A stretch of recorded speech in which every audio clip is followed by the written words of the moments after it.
na mafunuo ya Bwana. Namjua mtu mmoja katika Kristo yapata sasa miaka 14, kwamba alikuwa katika mwili sijui, kwamba alikuwa nje ya mwili sijui, Mungu hajua. Mtu huyo alinyakuliwa. Mtu huyo alinyakuliwa juu mpaka mbingu ya tatu. Mtu huyo alinyakuliwa mpaka mbingu ya tatu. Yeye ajui. Kwanza kama umenichanganya maswali kwa nataka niulize hapo, umechanichanganya. Taratibu. Nasema namjua mtu mmoja katika Kristo yapata sasa miaka 14. Sawa. Yes. Kwamba alikuwa katika mwili sijui. Tumtafute mtu huyo kwanza. Subiri, twende taratibu. Twende tuongee mmoja mmoja. Anasema kwamba alikuwa nje, naomba nirudie. Namjua mtu mmoja katika Kristo yapata sasa miaka 14. Kwamba alikuwa katika mwili sijui. Kwamba alikuwa nje ya mwili sijui, Mungu ajua. Mtu huyo alinyakuliwa juu mpaka mbingu ya tatu. Simama hapo kwa mchungaji. Hapo anajieleza. Kumbe huyu mtu anaweza akaa katika mwili au katika roho, kwa mimi ninavyoelewa, kwa sababu yeye anasema hajui kwamba alikuwa katika mwili, hajui alikuwa nje ya mwili. Nje ya mwili. Maana yake kumbe katika mwili unaweza kunyakuliwa, katika roho kwa tafsiri ya msijui. Hebu tuendelee. Kabla yaendelea. Paulo anazungumza anasema alinyakuliwa mpaka mbingu ya ngapi? Ya tatu. Mbingu ya tatu. Alijuaje kwa hii mbingu ya tatu? Maana kuna mbingu ya kwanza, yeye alijuaje mpaka mbingu ya tatu? Kama sio yeye mwenyewe Paulo. Hilo nao ni swali pia. Hilo ni swali, lakini kuna mambo ambayo hajawekwa wazi katika maandiko matakatifu. Tukiyajibu tunayajibu kwa hisia zetu tu. Ile hisia. Sasa mara nyingi sana mimi sipendagi hisia kuwa majibu ya kila ambacho tunajifunza. Napenda ya kila ambacho kiko wazi kwa mujibu wa maandiko.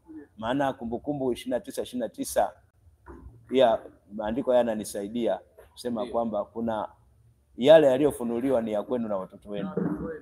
Na yale yaliyo ya siri ni ya Mungu mwingine. Kwa hiyo ndio maana hata Paulo mwenyewe hajui, alikuwa katika mwili, nje ya mwili hajui, alikuwa katika roho hajui, lakini ameona mtu. Lakini katika Biblia anayeonekana kunyakuliwa ni Henoko. Inawezekana ni Henoko anamuona. Kwa Biblia aliyetajwa kunyakuliwa ni Henoko. Kwenye kitabu kile cha Mwanzo, kwenye ule uzao ule wa Adamu, kuna huyu ambaye alikuwa mtu wa Mungu. Biblia inasema alinyakuliwa, alichukuliwa na Mungu. Kwa ni yeye ambaye anaonekana kwenye Biblia alinyakuliwa. Inawezekana Paulo alionyeshwa huyo. Maana hamjui kama alikuwa katika mwili au hamjui akiwa nje ya mwili. Sasa hapa majibu yetu yatakuwa ni hayo ya kufikiri kwetu kwamba huenda ni hiki. Paulo pia anazungumza anasema akasikia maneno ambayo haijuzu mwanadamu ayanene. Kwa ina maana kama alikuwa kwenye eneo la tukio. Mambo yanafikirisha. Lakini pia ukiachana na Henoko, Elia naye alipaa. Unaona sasa? Alipaa na upepo wa kisulisuli. Unaona sasa? Sawa. Na Petro na hao akina Petro, Yakobo na Yohana waliwaona hao watu. Walimuona Elia, walimuona Musa. Sawa. Kwa hiyo haya ni mambo ambayo nimesema tangu awali yaliyo katika ulimwengu wa roho, kuyafunua katika ulimwengu wa nyama huu wa macho ya nyama au katika akili zetu za kawaida kuna ugumu wake.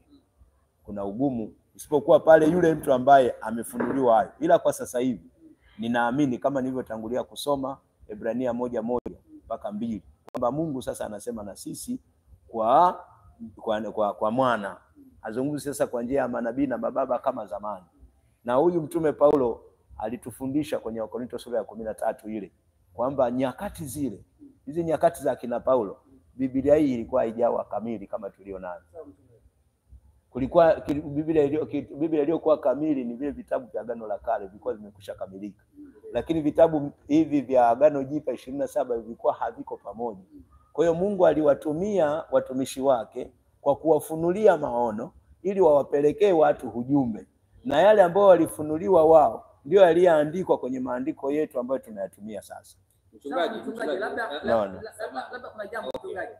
Mchungaji, hapa kuna jambo. Biblia inasema yaliyofunuliwa ni yetu sisi na watoto wetu. Sasa yale ambayo hayajafunuliwa tusiyafunue. Kwa maana sasa hivi wachungaji